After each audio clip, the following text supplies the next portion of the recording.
خبر شامل کرتے ہیں کراچی سے۔ محمد ریحان اکرم کی اس رپورٹ میں پاکستان اسکول اسپورٹس آرگنائزیشن کے زیر اہتمام نیشنل اسکول انڈر-17 فٹ بال ٹورنامنٹ کے سنسنی خیز مقابلے NED یونیورسٹی میں کھیلے گئے۔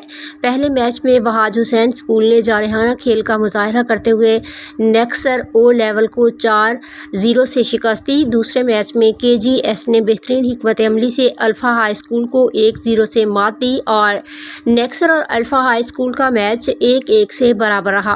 چوتھے میچ میں KGS نے الفا ہائی اسکول کو دوبارہ 1-0 سے ہرایا، جبکہ آخری میچ میں نیکسر او لیول نے KGS کو 2-1 سے شکست دے کر فتح حاصل کی۔